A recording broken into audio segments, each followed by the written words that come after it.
Hello everyone, it's your boy Jeff. This is another Confessions of a Comic Book Junkie video. This one is going to be kind of an addendum to my last video, which I showed a lot of the records from 1984. I'm not going to show all the comics from 1984 in this video, but I am going to show one series that came out in 84 and ran, the whole year. It kind of started like in, I think, February or March, and it ran into the following February or March of 85. It was a 12-issue miniseries, and I'll just show you the first issue here. Marvel Superheroes Secret Wars. This, well, just to give a little background, in the early 80s, Marvel started dabbling with making little mini-series, just maybe little 3 or 4 issue separate series that would showcase characters that might not have their own monthly title, or maybe to tell a specific story with that character. But most of like your B and C list heroes got miniseries in the early 80s, like Hawkeye, Iceman, the Gargoyle. He was a member of the Defenders in their later years. The Jack of Hearts. He was another one who was a minor character in, like, he was introduced in the Deadly Hands of Kung Fu Black and White magazine, of which I have the whole run. That could be a potential video topic at a later date, but he was kind of a guest star in a lot of other series like Iron Man and the Hulk. He got his own story in 1983. That was just like 4-issue. And at the same time, Marvel had started dabbling with mega event type things. The Contest of Champions was a 3-issue miniseries that brought, all the heroes together. And, it was meant to be something of an epic. In certain comics, you would get epic storylines, but nothing that was devoted to just, this story for this length of time. So in 1984, the comics of 1984, I should say, where, you had the heroes here like the Hulk, Spider-Man, the Avengers, the X-Men, the Fantastic Four. Those titles, at the end of their respective series, just before this came out, the heroes disappeared. Nobody knew where they went. They ended up being in this series for the rest of the year. But the following month of the series, they all came back, and they came back slightly changed. So it was really kind of odd. They had already moved on from this event before we even read the entire event in 84, if that makes any sense. So, yeah, this was a 12-issue miniseries. Came out monthly, and it was drawn by, it was written by Jim Shooter, who, depending on your opinion, either saved Marvel Comics in the early 80s or really ruined it. There's no denying he was the editor-in-chief of Marvel Comics during most of the 80s, and he oversaw a lot of the classic epic Marvel storylines of that decade, like the Dark Phoenix saga. What else? There's just so many. He did bring in creators and gave them, a shot, and they went on to tell, really great stories, like Walter Simonson with Thor. He gave the Fantastic Four to John Byrne, who had a very long and successful run. But for whatever reason, he decided to write this series. It's drawn by a guy named Mike Zeck, who previously had a very long run on the Master of Kung Fu comic, which is going to be one of the new Marvel movies next year, which I'm really stoked about seeing. And I'm trying to think of what other main titles he drew for a long time besides Master Kung Fu. It's escaping me right now. But he was the artist throughout the series. It's okay. I mean, the artwork isn't that great compared to what it could have been under different artists, but I don't think they'd have been able to stick to a monthly schedule with some of those artists, so I think they went with him because he was fast. The characters tend to look a little rubbery. They tend to look a little ill-defined, if you get what I mean. It's hard to explain.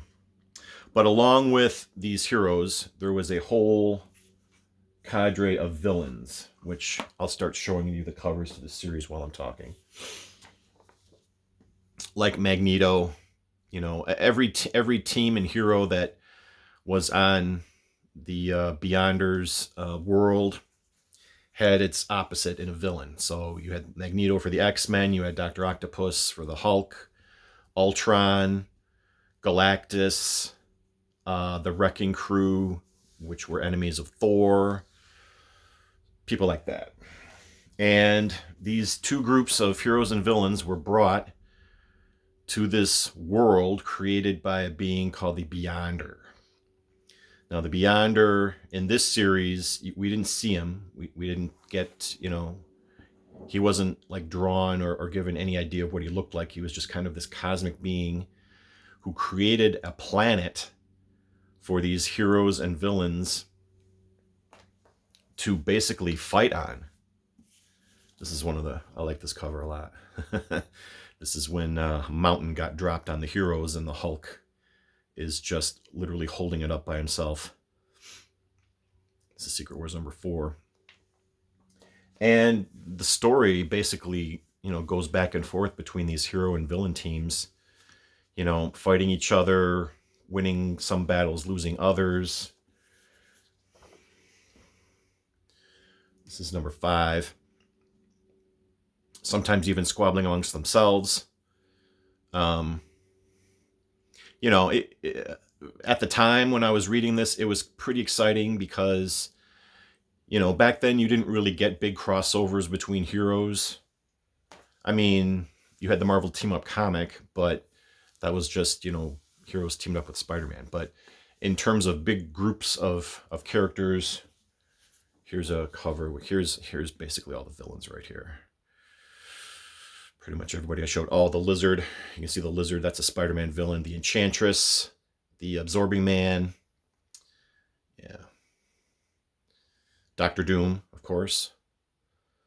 Yeah, they're pretty, you know, there were heavy hitters among the villain contingent as well. And like I said, at the time, it was pretty exciting. Rereading it now, it doesn't hold up quite as good. I mean, the artwork really kind of hinders it for me.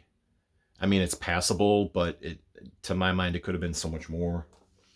The one lasting effect from this series that comes to this day, I mean, Secret Wars was supposed to be like this, you know, record-breaking, event-breaking story that, you know, changed everything forever. It did for a little while with certain characters. I mean, you know, the Thing from the Fantastic Four ended up staying behind on the Beyonder world after everybody left. And he got his own solo comic from that. What else? Colossus from the X-Men had a love interest on the Beyonder world. She ended up dying. I don't care about spoilers. We're talking about almost a 40-year-old series here. You know, he was sad about that, which kind of carried through into the X-Men comic for a couple of issues. You know, temporary stuff here and there. But the one lasting thing that came from the Secret Wars series was Spider-Man's new costume. This is Secret Wars number 8. And this is where Peter Parker, his old costume had gotten just trashed, and he was looking to repair it or replace it. And he steps up to this machine, and it gives him this little black ball of something. And as soon as it touches his hand, it just spreads over his whole body. And we got the famous black Spider-Man costume. Now this carried over into the Spider-Man series for quite a while. The one great mistake I made in comic collecting, well, not one of them, I suppose, I never bought Spider-Man, Amazing Spider-Man 252, which I think was the first time we actually saw the new costume. Before this came out later. I should have bought it, but back then I was one of those stubborn collectors. Like, if I wasn't already collecting that comic, I didn't really buy just random single issues of other series. Just to have it for the first appearance of the new costume would have been worth it. Should have gotten it. And the lady at the comic shop was actually telling me, "Are you sure? Are you sure you don't want this? Really?" And I'm like, "No, I was a dumb kid. What can I say?" But anyway, for those few of you who may not know, Peter Parker eventually got rid of the black costume. It was starting to take over his life. It was, discovering that it was a sentient being on its own. And then once he got the costume off of him, it found another human to occupy it, and that person became Venom. So then you had those great Todd McFarlane drawn Spider-Man comics later on in the 80s into the 90s. And of course, just about everybody knows Venom now. I mean, he's got his own movie. I think there's another Venom movie coming out. And yeah, it all started here with Secret Wars. This was like the one thing that honestly did change things up in the Marvel Universe and added something to it that lasted. I'll just keep showing the rest of these covers. Eventually, this led to a big battle, between the heroes and the villains. Cap's shield actually broke in this series, amazingly enough. And this is actually a pretty cool cover, too, of Dr. Doom and his damaged armor. Kind of like this one. And of course, with this planet being different, he was able to just kind of like concentrate and think real hard. And he was able to repair his own shield. So, and last but not least, here is issue number 12. This was an oversized issue. Last one of the series. This was a huge success for Marvel, and it led to a sequel called Secret Wars 2, which came out in 1985, which is famously one of the most laughably bad series that Marvel put out in the 80s. Or almost ever. And that had like huge tie-ins to different series all throughout its run. I think that was a 9-issue series. And yeah, the Beyonder sort of became a player in the Marvel Universe like way later in the 2000s. I think it was one of the big crossovers that Beyonder was a part of. I can't remember which one right off the top of my head right now, but talking comics of 1984, Secret Wars was probably the biggest, was probably the best selling.